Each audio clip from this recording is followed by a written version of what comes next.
Next poem है आपके पास के बारे में, छोटी सी कविता है, बहुत ही सिंपल सी कविता है, ज़्यादा टफ नहीं है। तो इसके बारे में देखो, द ट्रीज का मतलब क्या होता है आप लोग जानते हो भाई, वृक्ष होता है, पेड़ होता है। सबसे पहले जो कि हम हमेशा बात करते हैं अपनी कवित्री के बारे में बात करेंगे, अबाउट पोइट के बारे में। पोइट कौन है इसका मैंने लिख रखा है उसका इंट्रो, और ये बात मैं हमेशा कहता हूँ कवि का परिचय याद करना जरूरी है। तो कौन है, एड्रिन रीच है भाई। इनका जीवन काल बताएं, जन्मे अपने 1929 में और 2012 में इनका देहावसान हुआ, यानी वो अपने पास इस दुनिया को छोड़कर चली गई।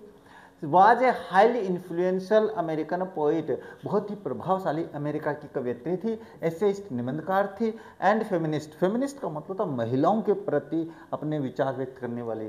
सी is known for the powerful exploration of the theme like feminism, वो फेमिनिज्म पर लिखने वाली थी, लेस्बियनिज्म पे लिखने वाली थी, सोशल जस्टिस सामाजिक न्याय पे लिखने वाली थी, एंड कॉम्प्लेक्सिटीज ऑफ आइडेंटिटी और पहचान की जटिलता के बारे में लिखने वाली थी, एंड पर्टिकुलरली विशिष्टतः within the context patriarchal structure. Patriarchal structure होता है पितृत्व जो निर्माणकारी जीवन है अपने पास, पितृत्व जो समाज है उसके बारे में लिखने वाली महिला थी एड्रिन रीच। यानी मैं अपने पास ये बताती थी कि महिलाओं पे कितना अत्याचार किया जाता है, महिलाओं के बारे में ज़्यादा लिखा भाई। जब आप सीनियर में जाओगे तो वहाँ पे है आंट जेनिफर टाइगर, बड़ी बहुत ही ज़्यादा प्रसिद्ध उसकी कविता है भाई, वो अपन सीनियर में बात करेंगे उसके बारे में, अभी नहीं बात करेंगे। इसके बारे में देखो पोएम में एक स्टैंजा दो स्टैंजा और आगे ये है, बस अपने पास ज़्यादा नहीं है तो ये पढ़ लेते हैं अपने पास। ये पढ़े तो देखो यहाँ से अपनी कविता शुरू होती है, क्या है, the trees inside are moving out into the forest that was empty all these days, where no bird could sit, no insect hide, no sun bury its feet in shadow, the forest that was empty all these nights will be full of trees by morning. का मतलब है क्या हुआ रे, यहाँ पे जो कवित्री है वो ये बता रही है कि जो पेड़ है वो आपके पास क्या हो रहे हैं कि जंगलों से गायब हो रहे हैं भाई। देखो the trees inside are moving out into the forest, यानी जंगल के वृक्ष जो है वो बाहर की तरफ आ रहे हैं। इसका मतलब है क्या हुआ कि हम जंगल से पेड़ काट कर वहां से लाकर अपने घर में लगा रहे हैं। The forest that was empty all these days, आजकल जो सारे जंगल अपने पास क्या है खाली हो चुके हैं भाई, बहुत खाली हो चुके हैं, जानते हैं अपन, काटे जा रहे हैं जंगल। And where no bird could sit in no insects hide, और अब वहाँ पे कोई पक्षी नहीं बैठ सकता है, वहाँ पे कीड़े मकोड़े जानवर छोटे जानवर वो रह नहीं सकते हैं, छुप नहीं सकते हैं। No sun bree it's feet in shadow, और जो वृक्ष है जो सूर्य है वो अपनी छाँव भी नहीं दे सकता है। जैसे जैसे अपने पास क्या छाँव, सूरज की किरणों में अभी छाँव भी नहीं मिलने वाली है, सूरज की रोशनी होती है धूप पड़ती है तो उसमें छाँव भी नहीं मिलने वाली है। The forest that was empty all these days all these nights will, अगर बात करें अपने आजकल रात्रि में जो अपने पास ये जो फॉरेस्ट है जंगल है वो गायब हो रहा है, वो अपने पास सुबह तक क्या है वापस भर जाएगा। किस तरीके से मैं बता देता हूँ, इसमें कवियत्री ये कहना चाहती है कि वृक्ष है वो हम अपने घरों में लाकर लगा रहे हैं, जंगलों से काट रहे हैं, घर लगा रहे हैं, वो सुबह तक भर जाएंगे। किस तरीके से वो आगे बता रहा हूँ। All at the roots work to disengage themselves from the cracks in the veranda floor. The leaves strain toward the glass, small twigs stiff with exertion, long cramped buffs shuffling under the roof like newly discharged patients, half dazed moving to the clinic doors.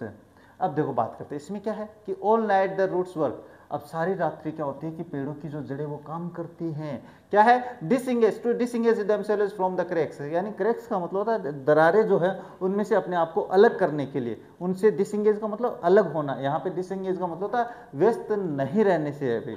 अब उनसे करने के लिए क्या करते हैं, in the वरांदा floor, वरांदा floor में, वरांदा floor क्या होता है, बरामदे का जो आंगन होता है उसमें। अब बताएं कैसे कि अपन क्या करते हैं, पेड़ लाते हैं घर में लगा लेते हैं, बरामदे में रख लेते हैं, तो वहाँ पे वो जो जड़ें सारी रात काम करती है उन क्रैक से बाहर निकलने के लिए। The leaves tend toward the glass, और जो पत्तियां हैं वो अपने पास कांच की तरफ, खिड़कियों के किनारे जो है उनके कांच पर बढ़ती हैं।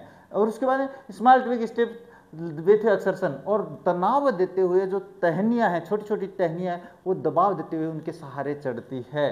इसके बाद long cramped बफ्स सफलिंग under the roof, और अगर अपन बात करें लंबी क्रैम्प्ड बफ्स, बफ्स का मतलब होता है टहनियाँ जो पत्तियों युक्त होती है, वो क्या कर रहे हैं, सफलिंग कर रही हैं। सफलिंग का मतलब यहाँ वहाँ उछलते इधर उधर, सफलिंग का मतलब होता है छत पर जा रही है लाइक न्यूली डिस्चार्ज पेशेंट, और वो जिस तरीके से जा रही है ना छत पर, बिल्कुल वो वैसे जा रही है जैसे एक मरीज जो होता है हॉस्पिटल से डिस्चार्ज होकर धीरे धीरे ऐसे चलता हुआ जाता है, पत्तियां भी वैसी जा रही हैं।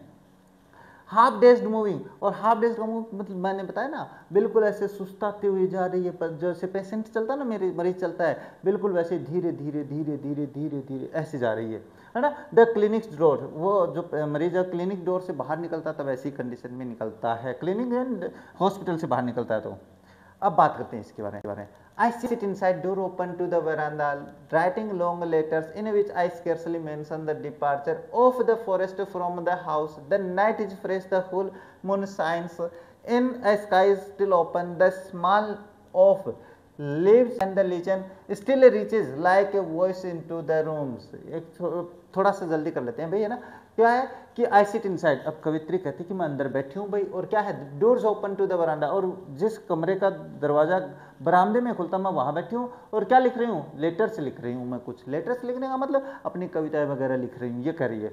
इन which I scarcely mention the departure of the forest from the house, और मैं उसमें मुश्किल से ही यानी न के बराबर वर्णन करती हूँ उन वृक्षों का जो घर से जा रहे हैं, ये कह रही है। द नाइट इज फ्रेश, जो रात्रि बड़ी ताज़ा है, बड़ी खुशबूदार है, मतलब ताज़ा हवा आ रही है, कोई पोल्यूशन नहीं है। The full moon science in A sky still open, और खुले आसमान में चंद्रमा चमक रहा है। इसके बाद the smell of the leaves and the lichen, और बात करें खुशबू की तो पत्तियां और जो टहनियां हैं उनकी खुशबू आ रही हैं। And still reaches like a voice into the room, और बिल्कुल आवाज़ की तरह आवाज़ करते हुए मेरे कानों में, मेरे दिमाग में पहुंच रही है। My head is full of whispers which tomorrow will be silent. Listen, the glass of is breaking. The trees are stumbling forward into the night. Winds rush to the meet them. The moon is broken like a mirror. Its pieces flash now in the crown of the tallest oak. यहाँ तक ये पढ़ लेते हैं। My head is full of the whispers. मेरा जो sir है वो बिल्कुल बातों से यहाँ वहाँ की सोच रहा है। विस्पर वैसे होता है बुदबुदाना, बातें करना, लेकिन यहाँ पे कुछ दूसरे से दूसरा था नहीं, तो वो अपने दिमाग में बता रही कि मेरे दिमाग में बुदबुदाहट चल रही है, ये वो मैं बोल रही हूँ, है ना, ये कर रही है। विच टुमारो विल बी साइलेंट, हाँ कल शांत हो जाएगा मेरा दिमाग जो चल रहा है, मेरे दिमाग में जो भी चल रहा है कल शांत हो जाएगा। Listen, the glasses is breaking, ध्यान से सुनो, कांच टूट रहे हैं। The trees are stumbling forward, और वृक्ष है वो लड़खड़ाते हुए आगे बढ़ रहे हैं। स्टम्बलिंग का मतलब होता है आगे लड़खड़ाते हुए जाना भाई। इनटू द नाइट, रात्रि में। वाइंड्स रश टू मीट दम, और हवा उनसे जाकर मिलने को होती है भाई, हवा भागती है उनकी तरफ, दौड़ती है मिलने के लिए। इट्स पीसेस नहीं, the moon is broken like a mirror, और चंद्रमा जो है वो एक कांच की तरह बिखरा पड़ा है, टूटा हुआ है। It's pieces flash now in the crown, और उसके जो टुकड़े हैं वो आपके पास ताज में चमक रहे हैं। किसके ताज में? The tallest oak. Tallest oak का मतलब जो लंबा किस्म का पेड़ होता है इस तरीके का, है ना। आप उस पर देखते हो कि नहीं देखते रहे, किस पे, क्रिसमस पे वो पेड़ होता है ना, उसके जैसा होता है। तो वो जो तिकोन अपने पास नोक लिए होता है वो आपके पास ओक का वृक्ष होता है, उस पर चमक रहा है ताज बन के। अब ये कविता तो कंप्लीट होती है यहाँ पे। इसके क्वेश्चंस यहाँ पे देख लेते हैं भाई। एक स्टंजा लिया मैंने, अब देखते हैं आगे, इसमें से एक ही लिया शायद, हाँ एक ही स्टंजा किया भाई, इसमें से ज़्यादा नहीं करवाया मैंने। All night the room roots work, ये मैंने पढ़ा दिया भाई यहाँ पे, है ना, ये पढ़ा दिया भाई। सारी रात्रि जड़े काम करती है ना उस बरामदे से। अब इसमें पर्सन देखते हैं। The newly discharge patient compare to, जो नया अभी अभी जो पेशेंट बाहर निकला है उसकी तुलना किससे की गई है? पेड़ों से, ट्विग एंड बब से की गई है भाई, यानी टहनियों से और बब से, क्योंकि ये भी अपने पास बिल्कुल धीरे धीरे धीरे धीरे लड़खड़ाते हुए आगे बढ़ती है ना, बिल्कुल वैसे ही जैसे पेशेंट बढ़ता है। Where and how leaves strain, अपन बात करें the leaves strain toward the glass, यानी कहने का मतलब ये तो हो जाएगा क्या है, where and how leaves strain. तो पहला तो ये हो जाएगा द लीव्स स्ट्रेन, ये तो सीधा ही है भाई, मैंने बताया ना सीधी सी कविता है, ज़्यादा भावार्थ वाला नहीं है। टुवर्ड जैसे अपनी किताब पढ़ रहे होते हैं ना लेसन, बिल्कुल टुवर्ड द ग्लास ये होता है। और आगे कारण कैसे भी पूछा है ना तो विथ एक्सर्शन ये आ जाएगा, विथ एक्सर्शन, ये आंसर आपका हो जाता है कंप्लीट। अब नेक्स्ट आता है ये क्वेश्चन क्या है, हाउ डू द बब्स मूव, जो पत्तियां हैं जो टहनियां वो कैसे बढ़ती हैं? तो लाइक न्यूली डिस्चार्ज्ड पेशेंट की तरह। तो अपने पास यहाँ पे इस तरीके से कर सकते हो, लाइक न्यूली डिस्चार्ज्ड पेशेंट, ये इसका आंसर हो जाता है। इस तरीके से आपको करना है और आपको ज़्यादा दिमाग नहीं लगाना है अपनी तरफ से, नहीं आप ऐसे करके आओगे तो गलत कर देगा। नेक्स्ट बात करते हैं क्वेश्चंस की। इस पोएम में क्वेश्चंस है, ज़्यादा नहीं लिए, शायद यही 3 क्वेश्चंस मैंने इसमें से लिए, हाँ यही लिए भाई इसमें से। अपने पास आगे कौन सी है कविता, आगे फोग है भाई, ये इंपॉर्टेंट कविता है, अच्छी कविता है। देखो, what is the central idea of the poem trees.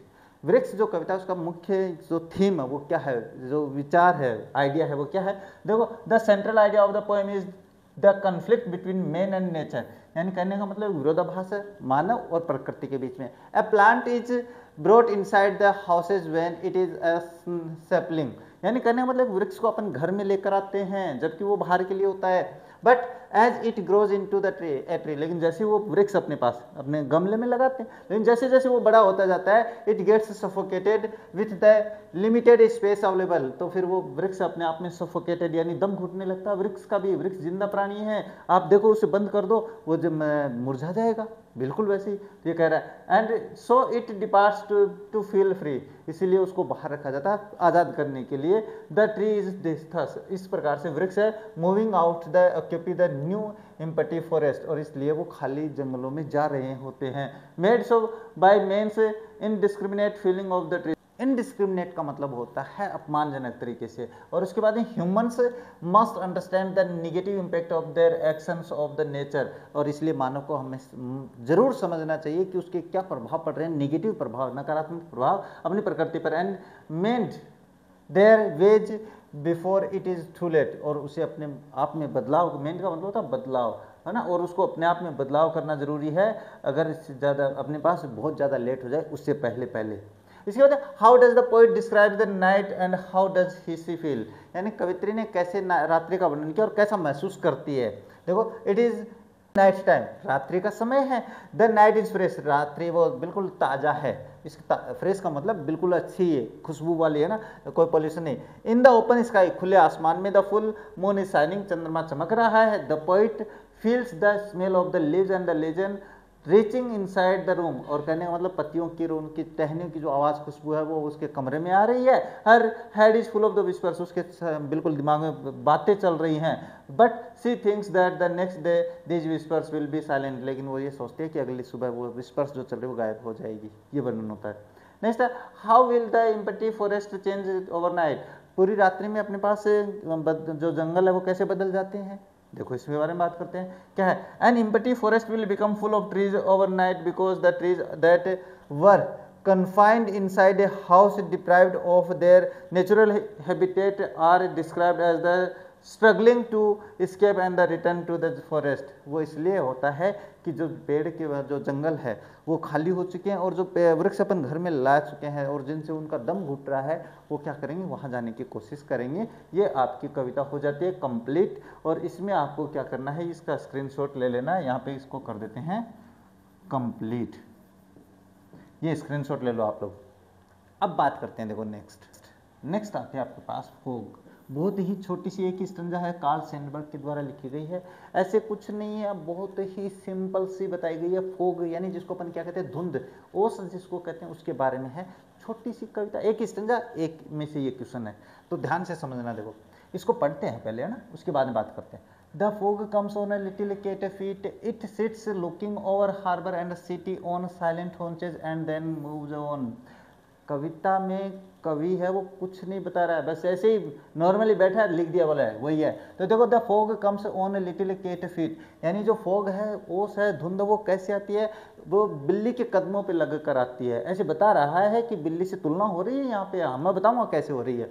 यहाँ पे क्या है, the fog comes on a little cat feet, बिल्कुल अपने पास उस बिल्ली की तरह आती है जो साइलेंटली आती है, चुपचाप आती है और उसके बाद में चली जाती है। और ऐसे ही ओस अपनी आती है, बिल्कुल ऐसे हल्के पाँव से चलते हुए धीरे धीरे आती है और उसके बाद में वो भी चली जाती है। लेकिन कैसे, आगे की तो पढ़ी नहीं है। आगे क्या है, इट सिट्स लुकिंग, ये ऐसे लगता है जैसे बैठती है, इट सिट्स लुकिंग, वो देखते हुए बैठती है, ओवर हार्बर, और बाद में आकर अपने पास हार्बर के आसपास है, हार्बर यानी तालाब, बंदरगाह जो है उसके आसपास बैठ जाती है वो। कौन, ओस जम जाती है, जब वैसे बिल्ली बैठती है। उसके बाद एंड सिटी और शहरों में दिखती है ऑन साइलेंट होंचेज। साइलेंट होंचेज का मतलब होता है चुपचाप उकड़ू बैठ जाती है, होंचेज का मतलब होता है उकड़ू, घुटनों के बल बैठ जाना, और जैसे ही दबाव पड़ा तुरंत भागे, वैसे जैसे बिल्ली करती है वैसे ओस करती है।